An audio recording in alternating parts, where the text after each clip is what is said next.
أعوذ بالله من الشيطان الرجيم. بسم الله الرحمن الرحيم. إن ربكم الله الذي خلق السماوات والأرض في 6 أيام ثم استوى على العرش يغشي الليل النهار يطلبه حثيثا والشمس والقمر والنجوم مسخرات بأمره ألا له الخلق والأمر تبارك الله رب العالمين. ادعوا ربكم تضرعا وخفية إنه لا يحب المعتدين. ولا تفسدوا في الأرض بعد إصلاحها وادعوه خوفا وطمعا إن رحمة الله قريب من المحسنين. وهو الذي يرسل الرياح بشرا بين يدي رحمته حتى إذا أقلت سحابا ثقالا سقناه لبلد ميت فأنزلنا به الماء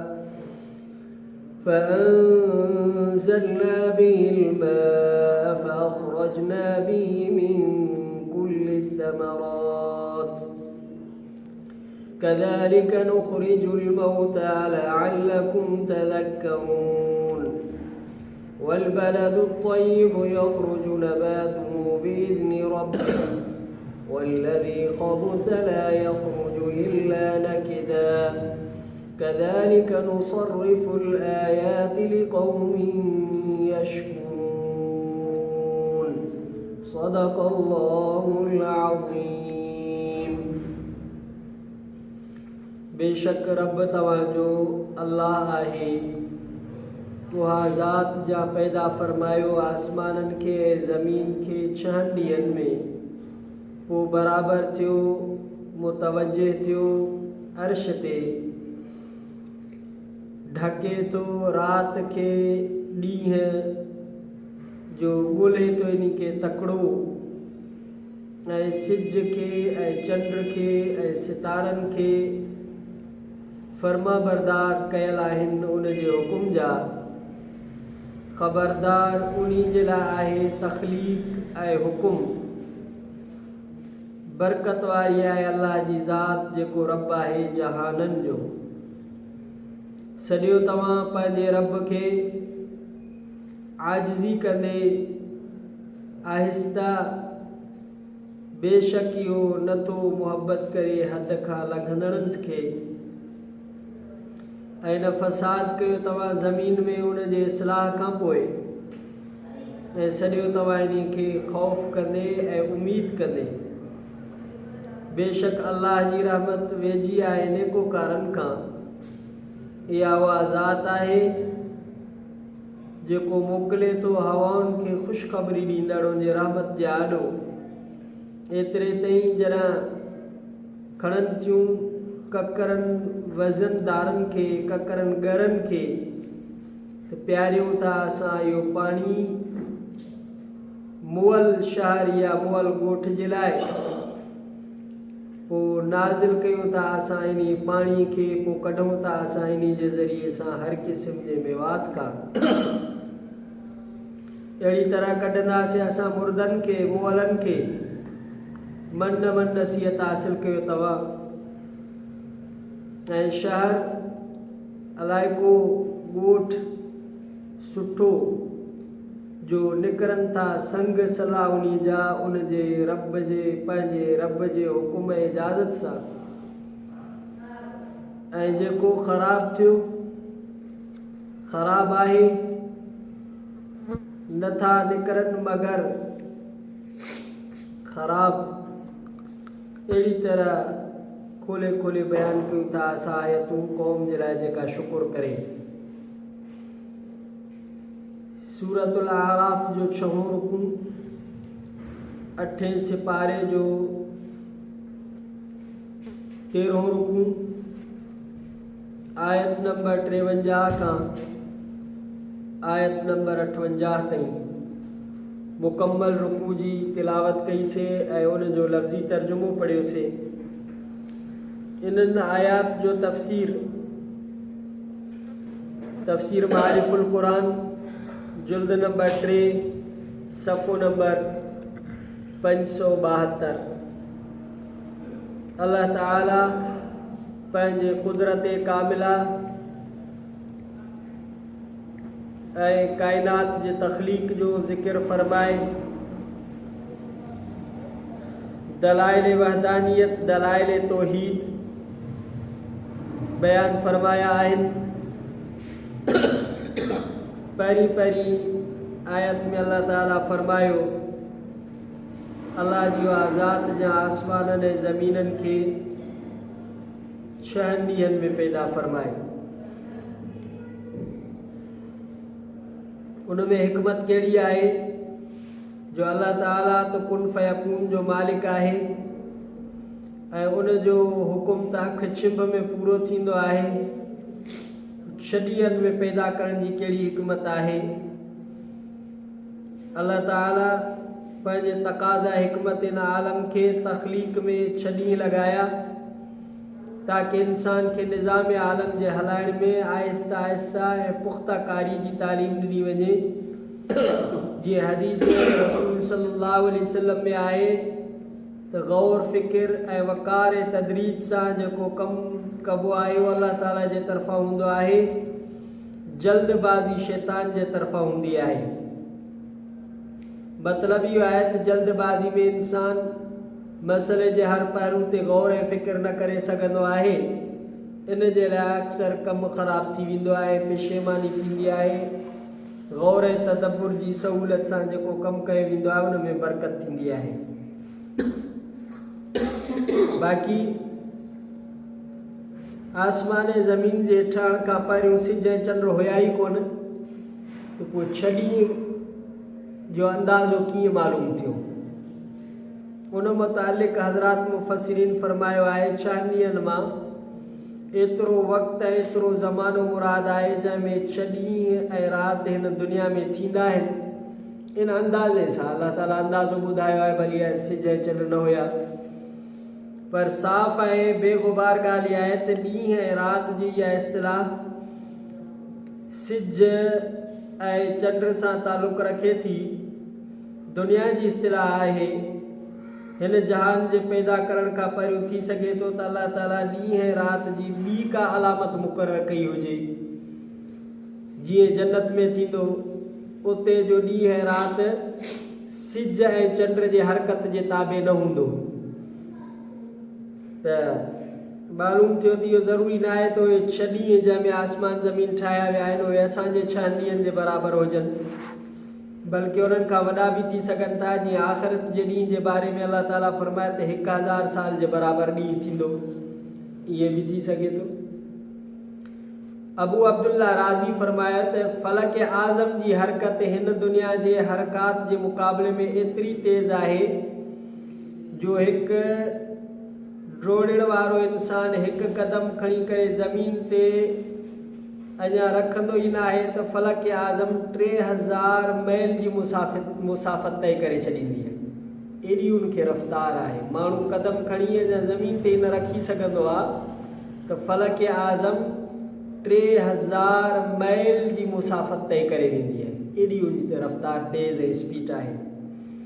इमाम अहमद बिन हंबल ऐं मुजाहिद जो कौल इहो ई आहे त हिते 6 ॾींहंनि मां मुराद आख़िरत जा 6 ॾींहं आहिनि। बरिवायत ज़िहाक हज़रत अब्दुल्ला बिन अब्बास खां बि इहो ई नक़ुल थियल आहे। बाक़ी 6 ॾींहं जंहिंमें पैदाइश आलम वजूद में आई सही रिवायत जे मुताबिक़ आचर खां शुरू थी करे जुमे ते ख़त्म थिया। छंछर जो ॾींहुं तख़लीक़ आलम जो कमु न हुयो, तंहिंजे करे सब्त उन जो नालो अरबी में रखियो वियो आहे। सब्त माना कटियल। उन ॾींहुं जेको आहे इहो कमु तख़लीक़ जो न थियो। बाक़ी उन जो तफ़सील सूरह हामीम सजदा जी 9 ऐं 10 आयत में हिन तरह आहे 2 ॾींहंनि में ज़मीन ठाही वई, पोइ 2 ॾींहंनि में ज़मीन जे मथां जबल, दरिया, खाणूं, वण, नबातात, इंसान, हैवान जे खाइण पीअण जूं शयूं ठाहियूं वियूं। कुल 4 ॾींहं थिया। अल्लाह ताला फरमाया ख़लक़ल अर्ज़ फ़ी यौमैन ऐं क़द्दर फ़ीहा अक़वातहा फ़ी 4 अय्याम। हाणे 4 ॾींहं इहे थिया। पहिरियां 2 ॾींहं जंहिंमें ज़मीन ठाही वई, आचर ऐं सूमर, ऐं ॿिया 2 ॾींहं जंहिंजे ज़मीन जी आबादी जो सामान, जबल, दरिया वग़ैरह, उहे अंगारे ऐं अरबा ते। उन खां पोइ फरमाई फ़क़ज़ाहुन्न 7 समावातिन फ़ी यौमैन, पोइ 7 आसमाननि खे ठाही 2 ॾींहंनि में। उहे हुया 2 ॾींहं ख़मीस ऐं जुमे जो ॾींहुं। उन्हनि में अल्लाह ताला आसमाननि खे 7 खे ठाहियो।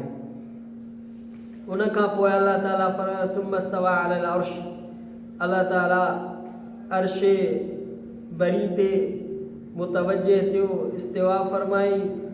हाणे इस्तिवा कीअं फरमायो उन जे हक़ीक़त खे कोई नथो ॼाणे। हज़रत इमाम मालिक रहमतुल्लाह खां हिकिड़े माण्हू सवाल कयोसीं इस्तिवा अलल अर्श जो छा मतिलबु आहे। कुझु देरि सोचण खां पोइ फरमायुसि इस्तिवा जी माना त मालूम आहे, पर उन जी कैफ़ियत ऐं हक़ीक़त खे ॼाणण इंसान जो अकुल नथो करे सघे, कमु नथो करे सघे। बसि ईमान आणणु उन ते वाजिबु आहे। उन जे मुतालिक़ माण्हू कोई कैफ़ियत ऐं हक़ीक़त जो सवाल कंदो त इहा बिदअत आहे, छो सहाबा इकराम अजमईन रसूलुल्लाह सल्लल्लाहु अलैहि वसल्लम खां अहिड़ा सवालात न कंदा हुआ। सुफ़ियान सौरी, इमाम औज़ाई, लैस बिन साद, सुफ़ियान इब्न उयैना, अब्दुल्लाह बिन मुबारक रहमहुल्लाह अजमईन फरमायो आहे जेके आयतूं अल्लाह जे ज़ात ऐं सिफ़ात जे मुतालिक़ आयूं आहिनि, उन्हनि खे जहिड़ी तरह आयूं आहिनि अहिड़ी तरह बिना का तशरीह ऐं तावील जे उन्हनि ते ईमान आणणु घुरिजे। के अहिड़ा सवालात हूंदा आहिनि जेके उहे मुनासिब न हूंदा आहिनि ऐं उहे सवालात न करणु घुरिजनि। उन खां पोइ अल्लाह ताला दलील बयानु फरमाया कुदरत जा। राति खे ॾिसो ऊंदह, उन खां पोइ यकायक सुबुह थी थिए, रोशनी थी थिए, ॾींहुं ॼण उनखे ॻोल्हींदो थो वञे त राति जी ऊंदाही ख़तमु थिए, ॾींहुं थी वियो। ॾींहुं ऐं राति जे पैदा करण में अलाह जी कुदरत आहे, ॿियो कोई इन सां शरीक आहे।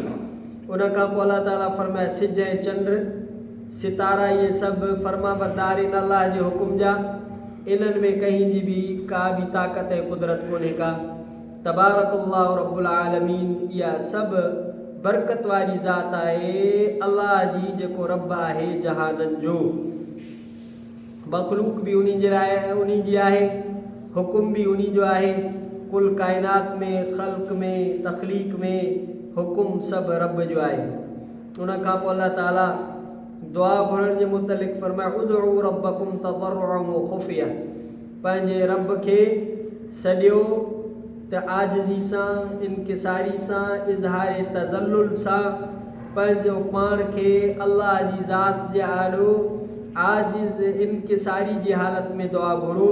क़बूलियत जे लाइ अल्लाह ताला ॿ अदब ॿुधाया आहिनि, हिकु आजिज़ी इनकिसारी हुजे, ॿियो ख़ुफ़िया, माना काइनात खां मख़फ़ी थी करे आहिस्ता आवाज़ सां तव्हांजे रब जे विच में का शइ हाइल न हुजे, इन अंदाज़ सां दुआ घुरो। दुआ जा अदब इहे आहिनि।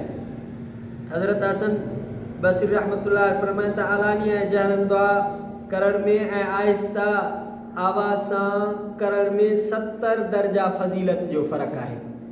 ॾाढी दुआ घुरिजे ऐं ॿी आहिस्ता दुआ घुरिजे, इन में 70 दर्जनि जो फज़ीलत आहे। सलफ़ सालिन जी आदत इहा हूंदी त ज़िक्र दुआ में वॾा मुजाहिदा कंदा, अक्सर औक़ात मशगूल रहंदा, पर कोई उन्हनि जो आवाज़ न ॿुधंदो हुयो। इहे दुआ जा आदाब आहिनि। उन खां पोइ अल्लाह ताला फरमाए त अल्लाह ताला हद खां तजावुज़ कंदड़नि खे पसंदि न कंदो आहे, जेके हुदूद शरई खां तजावुज़ करे वञनि, शरीयत जे जेको आहे ख़िलाफ़ अहकामनि खे बयानु कनि, उन्हनि के ख़िलाफ़ हलनि। उन खां बाद में अल्लाह ताला फरमाए त ज़मीन में उन जे इस्लाह खां पोइ फ़साद न फैलायो, ज़मीन में ख़राबियूं पैदा न कयो। इस्लाह ब क़िस्म आहे, हिकिड़ी ज़ाहिरी ऐं बातिनी। त ज़ाहिरी तरह बि बातिनी तरह बि ज़मीन जे अंदरि फ़साद न फैलायो, अहिड़ियूं हरकतूं, अहिड़ा कम, अहिड़ा नबी अंबिया अलैहिमुस्सलावात व तस्लीमात जे दीन में का भी हथ चुरांद न कयो, उन शरीयत मुतहरा ते हलण जी पाबंदी कयो। इन रहमतुल्लाहि करीबुम मिनल मुहसिनीन, अल्लाह जी रहमत नेकोकारनि खे, चङनि खे, अल्लाह जे बाननि खे वेझी आहे। हिकिड़ी हदीस में अचे तो नबी सल्लल्लाहु अलैहि वसल्लम फरमाया, बाने जी दुआ उन वक़्तु क़बूल थींदी रहंदी आहे जेसि ताईं उहो कई गुनाह या क़तई रहमी जी दुआ न करे, गुनाह जी भी दुआ न करे, रिश्ते के कटण जी भी दुआ न करे ऐं जल्दबाज़ी भी न करे, तो इन जी दुआ क़बूल थींदी आहे। दुआ क़बूल माण्हू अल्लाह का घुरे ऐं ईअं सम्झे त रब से मुंहिंजी दुआ क़बूल फरमाए छॾी आहे। उन खां बाद में वरी अल्लाह ताला पंहिंजे दलाइल कुदरत के बयान फरमायो त मींहं वसनि था, मींहं खां पहिरियों हवाऊं घुलनि थियूं, ककरनि खे इहे हवाऊं खणी हिकु शहर खां ॿिए शहर ते मुंतकिल कनि थियूं। इहे वज़नी ककर जिन में पाणी आहे, अल्लाह जे कुदरत कामिला सां हवाऊं इन्हनि खे खणी करे ॿियनि शहरनि ताईं पुॼाइनि थियूं। पोइ असां इन्हनि इहो पाणी, इहो मींहं वैरान ॻोठनि में वसायूं था, पोइ इहे वैरान गैराबाद ॻोठ इन मींहं जे ज़रिए सां, इन पाणी जे ज़रिए सां आबाद था थी पवनि, सरसब्ज़ शादाब था थी पवनि। पोइ अल्लाह ताला फरमायो त ईअं जीअं अॼु इन मींहं जे ज़रिए सां ज़मीन जेका गैराबाद ऐं वैरान हुई, उन मां पाणी ऐं मींहं जे क़तरनि जे ज़रिए सां या आबाद थी पई, सरसब्ज़ी शादाबी थी पई, ईअं जेके भी इंसान आहिनि क़यामत में भी अल्लाह ताला इन्हनि खे पंहिंजे क़बरुनि मां उथारे, जीअं गैराबाद ज़मीन खे आबाद कई, इन्हनि खे क़बरुनि मां उथारे पंहिंजे आॾो पेश कंदो। हिकिड़ी हदीस पाक में आहे, कज़ालिक नुख़रिजुल मौता लअल्लकुम तज़क्करून। इन आयत जे तफ़सीर में लिखनि था, मुर्दनि जी अहिड़ी तरह ज़मीन खे ज़िंदा कयूं था, अहिड़ी तरह मुर्दनि खे भी असां उथारींदासीं। बरिवात हज़रत अबू हुरैरा मनक़ूल आहे, नबी सल्लल्लाहु अलैहि वसल्लम फरमायो, क़यामत में 2 सूर फूकिया वेंदा, पहिरें सूर ते सॼो जहान फना थी वेंदो, का शइ बाक़ी न रहंदी, ऐं ॿिए सूर ते सभु नए सिर पैदा थी पवंदा, सभु मुर्दा ज़िंदा थी वेंदा। हदीस में आहे त इन्हनि ॿिन्ही सूरनि जे दरमियान 40 साल जो फ़ासिलो हूंदो। इहा 40 साल में मुसलसल बारिश थींदी रहंदी। इन अरसे में हर मुर्दा इंसान ऐं जानवर जा अज्ज़ाए बदन उन सां गॾु थी वेंदा, हर हिकिड़े जो मुकम्मल ढांचो ठही पवंदो। पोइ ॿिए सूर फूकण महिल इहे सभई लाश अंदरूं रूह उन्हनि में पइजी वेंदा, पोइ उथी करे अल्लाह ताला जे आॾो पेश थी पवंदा। वल बलदु तय्यिब यख़रुजु नबातु, सुठो शहर, सुठी ज़मीन, सुठो ॻोठ, उन ते जॾहिं मींहं थो वसे पोइ उन जा संग सला निकिरी था पवनि, ऐं जेको सुठो जंहिंमें सलाहियत न आहे त उन में घटि था निकिरनि। कज़ालिक नुसरिफ़ुल आयाति लिक़ौमी यशकुरून। अहिड़ी तरह असां खोले खोले बयानु कयूं था शाकिर क़ौम जे लाइ, त इहा दिलि जंहिंजी सुठी आहे, उन ते जॾहिं रब जे क़ुरान ऐं शरीयत मुतारा जो मींहं वसे थो त उन मां ईमान जा सला फुटी था पवनि। अल्लाह ताला असांजे ईमान में तक़वियत पैदा फरमाए, नूर ईमान सां मुनव्वर फरमाए, ज़िंदगी ॾे सुभाणे रुकू सुभाणे कलावत। रब्बना आतिना फ़िद दुनिया हसनह सल्लल्लाहु तआला अलैहि व सल्लम ला इलाहा इल्लल्लाह मुहम्मद रसूलुल्लाह।